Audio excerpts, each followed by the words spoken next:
പിതാവിനും പുത്രനും പരിശുദ്ധാത്മാവിനും സ്തുതി. മക്കളെ, ദൈവം നിങ്ങളെ സമൃദ്ധിയായി അനുഗ്രഹിക്കട്ടെ. ആമേൻ.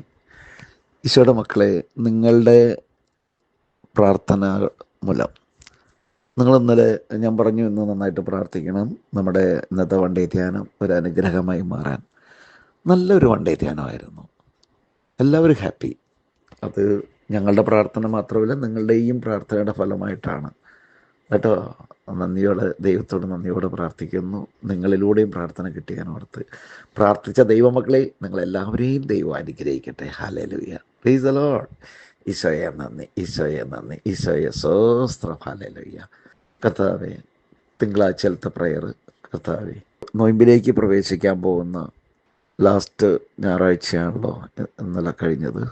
കർത്താവേ, ഞങ്ങളെല്ലാവരും നൊയമ്പിൽ ശ്രദ്ധാലുവായി നമ്മളെ തന്നെ വിലയിരുത്തി മാറ്റങ്ങൾ വരുത്തേണ്ട. ഇത്രയും കാലങ്ങൾ നമ്മൾ പലപ്പോഴും പലതും മാറ്റേണ്ടത് മാറ്റാതെയും കുറച്ചൊക്കെ മാറ്റി നോക്കി പിന്നീടും ഇതിലേക്കൊക്കെ വീണുപോയി പലതരത്തിലുള്ള വേദനകൾ ഉണ്ടാവാം. അതെല്ലാം മറന്നു കളയുക. നമുക്കറിയാം, യോന നിനവയിൽ പോകാൻ പറയും. അദ്ദേഹം വേറെ റൂട്ടിലേക്ക് കറങ്ങി. എന്നാലും ദൈവഹിതം അനുസരിച്ച് ആ നിനവെ തന്നെ തിമിംഗലം പോയി ഛർദ്ദിച്ചിടുകയാണ് ചെയ്തത്. നിശ്ചയം അതാണ് ദൈവഹിതം. അപ്പോൾ സ്നേഹമുള്ളവരെ, അദ്ദേഹം അവിടെ ചുറ്റിക്കറങ്ങി മാനസാന്തരപ്പെടുവിൻ, എല്ലാവരോടും പശ്ചാത്തപിച്ച് മാനസാന്തരപ്പെടാൻ അരുളി ചെയ്തു. ചാക്കെടുത്തവർ ചാരം പൂശിയായിരുന്നു. നമ്മൾ ഈ നൊയമ്പിൽ നമുക്ക് എന്ത് ചെയ്യാൻ സാധിക്കും? ഇറച്ചിമീൻ ഉപേക്ഷിക്കില്ല. അതൊക്കെ ചെറിയ കേസാവുന്നല്ല.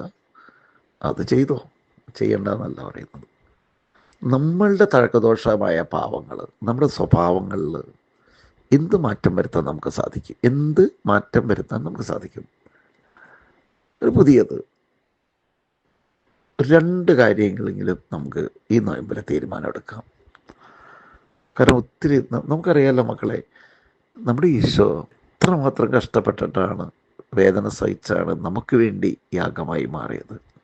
ചെറിയ കേസല്ല.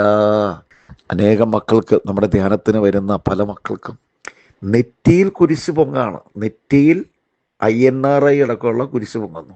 INRI അത് മാത്രമാണോ? പഞ്ചശതങ്ങൾ ഉണ്ടാകുന്നു. അത് മാത്രമാണോ? മുഴകൾ കാണാനില്ല. അത് മാത്രമാണോ? വന്നതുകൊണ്ട് ഉടനെ ജോലി കിട്ടുന്നു. അങ്ങനെ പലതും, ഭൗതികമായ ആവശ്യങ്ങൾ പലതും ഉണ്ട്. അപ്പോൾ എന്താണ് അവിടെ ഒരു മാറ്റം?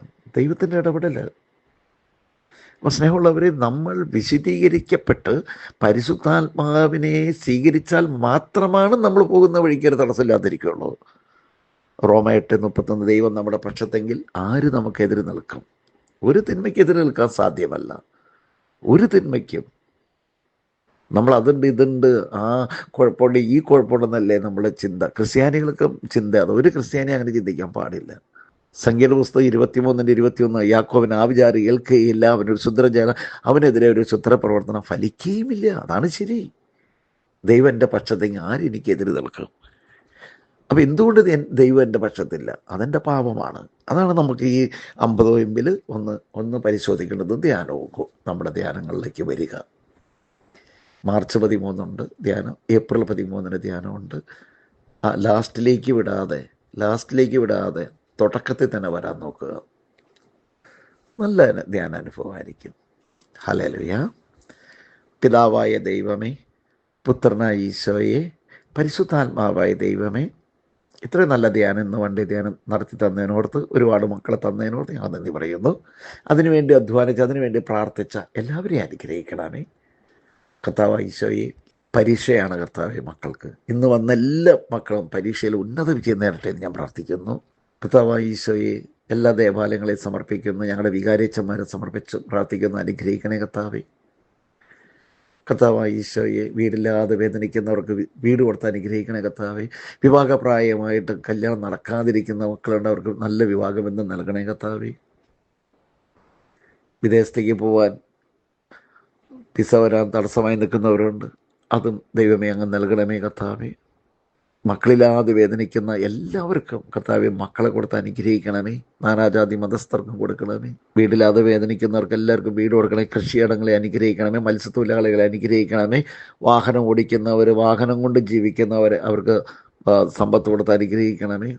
ഈശോയെ, ഇവരെ ഏറ്റെടുത്തിരിക്കുന്ന ആ നിയോഗ പ്രാർത്ഥന, സമർപ്പിച്ചിരിക്കുന്ന ആ നിയോഗ പ്രാർത്ഥന, അത് എന്ത് തന്നെയായിരുന്നാലും, എത്ര വലുതായിരുന്നാലും കർത്താവ്, എത്ര ചെറുതാണെങ്കിലും കർത്താവ് അത് നടത്തി കൊടുക്കണം. സ്തുതിക്കുക മക്കളെ, ആ നിയോഗ പ്രാർത്ഥനയ്ക്ക് വേണ്ടി മാത്രം, ഒപ്പം നമ്മുടെ മാതാവിൻ്റെ കപ്പകളെ പണി തീർക്കാൻ വേണ്ടിയിട്ട് സ്തുതിക്കുക മക്കളെ. ഹാലേലി ഹാലേലി ഹാലേലി ഹാലേലി ഹാലേലി. സ്തുതിക്കുക, വിശ്വാസം സ്തുതിക്കുക, ഹൃദയം തുറന്ന് സ്തുതിക്കുക. ഹാലേലി ഹാലേലി ഹാലേലി ഹാലേലി. യേശുവെ സ്പർശിക്കണമേ. ഹാലേലി. ആ പിതാവിൻ്റെ ഇപ്പം തന്നെ പരിശുദ്ധാത്മാവിന്റെ നാമത്തിൽ ഈ മക്കളുടെ ഈ പ്രാർത്ഥന കേൾക്കുന്ന, ഈ പ്രാർത്ഥന സമർപ്പിച്ചിരിക്കുന്ന അവരുടെ പ്രതിസന്ധികൾ ഏതാണെങ്കിലും കർത്താവെ, അങ്ങയുടെ നാമത്തിൽ ആ കാര്യങ്ങൾ നടത്തി കൊടുക്കണേ കർത്താവെ. നടത്തി കൊടുത്തതിനോട് നന്ദി പറയുന്നു യേശുവെ. നന്ദി നന്ദി മക്കളെ. അത് നടത്തി കിട്ടിയതിനോർത്ത് നന്ദി പറഞ്ഞ് പ്രാർത്ഥിക്കട്ടോ. ദൈവം സമൃദ്ധിയായി നിങ്ങളെ അനുഗ്രഹിക്കട്ടെ. ഹല്ലേലൂയ.